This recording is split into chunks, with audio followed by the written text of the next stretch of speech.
Hello YouTube. The revolutionary Etude of Frédéric Chopin is one of his most tempestuous and passionate pieces.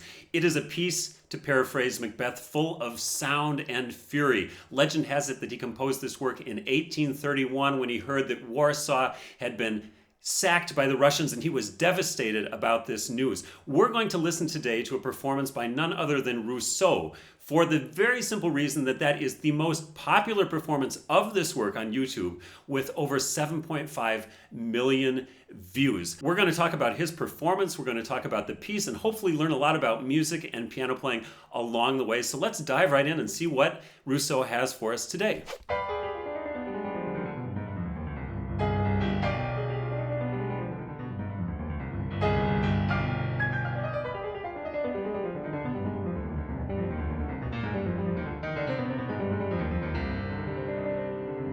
Now, what I really appreciate about Rousseau's performance here is he pays a lot of attention to the evenness and the precision of the left hand. However, I think that this piece has to go substantially faster. Something like this.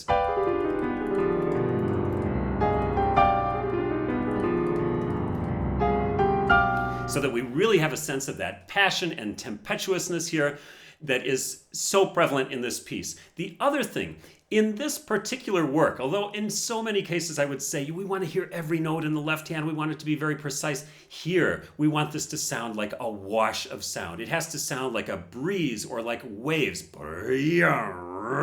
All of this stuff. And so when we play, for example, in the left hand, all of this sort of thing, we don't want to be sitting on the notes, and we don't want them to sort of play with that kind of finger precision that we would play with if we were playing, something like Bach like this. We want it to be very sort of sweeping gestures. So I think it needs to go faster, and it needs to have more kind of room in the feeling. Chopin gives us these accents, by the way. Accent, accent, accent, accent, accent, accent. And I think he can do even more of that. And very, very important, when we get to this part, we don't want to hear any breaks in the sound. He does a good job of creating this sort of crescendo as we go up, but what we don't want to hear is because Chopin writes a slur over all of these notes, and we want it to be one big, long, connected phrase. Now we come into what here is sort of the main theme of this piece, and listen to what he does here. Very interesting.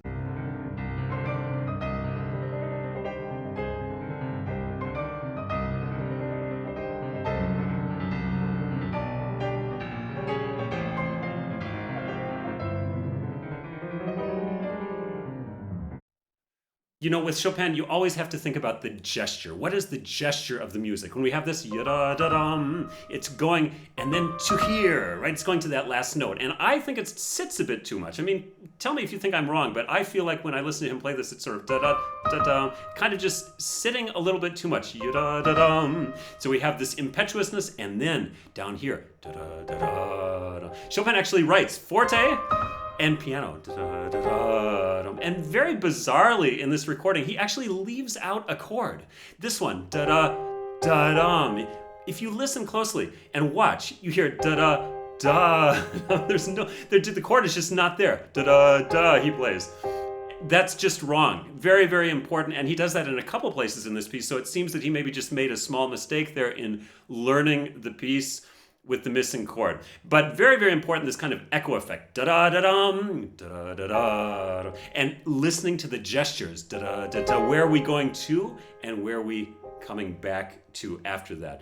Almost every phrase in Chopin has this sort of arrival point, this place that we're heading to, and it never stays put. And so we want to avoid things like this, just playing da-da, just sort of flat notes, right? Let's continue on.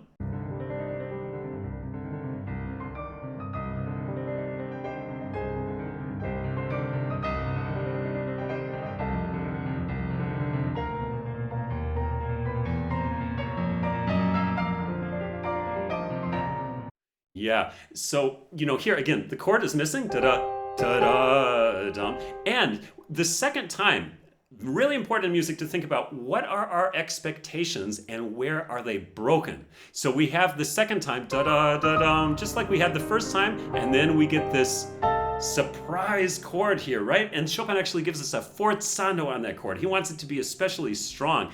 And it makes sense given that we're suddenly playing this F7 chord here, right? As opposed to the sort of A flat chord that we had before. Big change, got to show that. And here, what does Chopin do?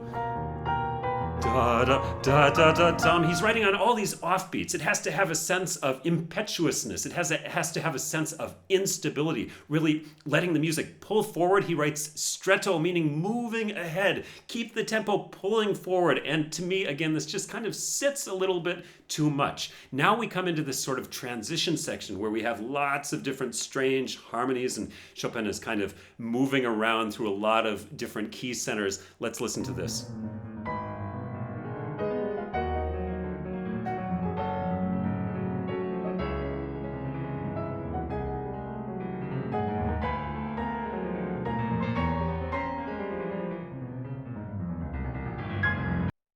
Yes, sort of a common theme that I notice in Rousseau's playing is this tendency to kind of break things at the bar line, to do da da dum. We sometimes hear a little break in the sound, and also with the tempo, instead of just keeping it moving over the bar line, ya da dum, right, da da dum, just letting it flow. We have these little sort of micro breaks that seems to have sometimes something to do with him changing the pedal right in between the measures and not having the proper sort of overlap. It's something that I talk all the time about in my online course, petersonpianoacademy.com. The pedal, I always show what you're doing with the pedal because I don't think any other piano course online even talks about it. And especially with Chopin, but really in all music, it is so central to what you need to do. And tiny little changes with the pedal can make a big difference. And here, just that little bit of lifting up on the pedal, a little bit too early, gives us a little bit of a break in between the notes.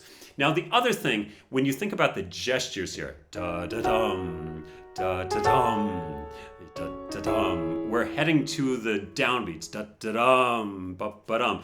And what he often does is dun da da, something like this, sitting on the first chord. You have to keep it moving, da da dum. So we have something like this, dum.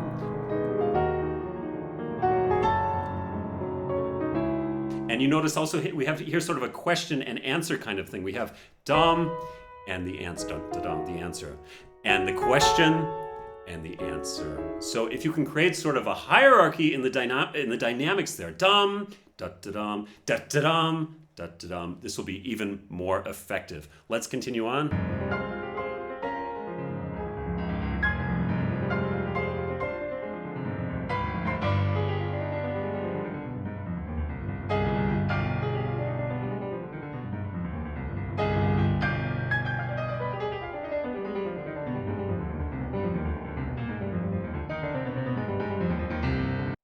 Same thing applies here when we have this da-da-dum, right? We don't want to do dun-da-dum, we want to do da-da-dum, crescendo coming down into the big F minor chord here.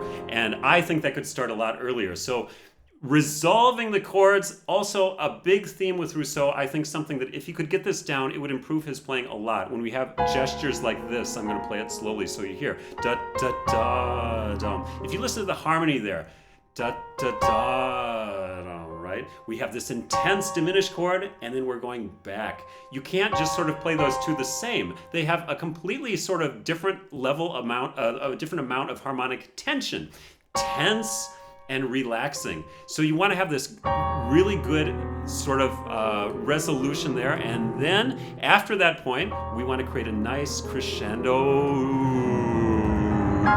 Sorry, I played a few wrong notes there, but you get the idea. Moving into that bass note. Now we come into sort of a repetition of the main theme, but it's not quite the same. As you'll notice, we have some different things that happen in the right hand. Listen to this. It's very interesting what Chopin and what Rousseau do in this section. A little different, right? Yeah, this kind of thing, da-da-da-da-da-dum, doesn't make sense to me. Da-da-da-dum-da-dum. We're going to here. Now, a little thing that I noticed with the technique, which is a big issue in this piece, I mean, for many people. Rousseau, in general, does a very good job, but in the right hand, there's a lot of unnecessary leaping when it comes to these octaves between the black and the white keys. And you'll see this with many, many amateur pianists. They'll do something like this. Da-da-da-dum. Ba-bum. They play the black keys way up here and the white keys way back here. And so when you're trying to play fast, it's really hard to do. Compare that to the way if I play this like this. you see that my hand kind of stays, there's not really much back and forth at all. I'm not doing this. I'm not making these big leaps. I'm keeping everything as efficient as possible. And it really helps in moving that phrase along, just da-da-da-da-dum, keeping everything pulling forward instead of having big leaps between the front and the back. And so one of the things that I often talk about with my students is trying to make the movements as efficient and as minimalistic as possible. And I think that would help Rousseau here a bit in this section. Now listen to this next part.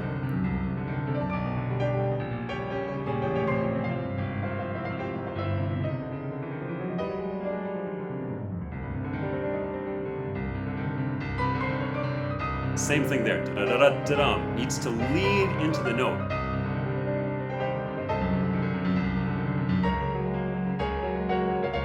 Here we have, by the way, such a big harmonic surprise. First time we had this chord, right? Something like this. Now we get D flat here, or G flat actually over a D flat in the bass. So it's really an unexpected twist. I would take some time, maybe just a little bit of time there, really emphasize the chord. Chopin writes fortissimo, you know, big harmonic moment, and really letting it just soar here. But at the same time, keeping in mind these resolutions, right? Da, da. And making sure that the left hand always has this sort of sweep of sound. Not to say that you want to play the notes unevenly or not pay attention to the individual notes, but really creating a sort of a wave effect in the left hand. Going on?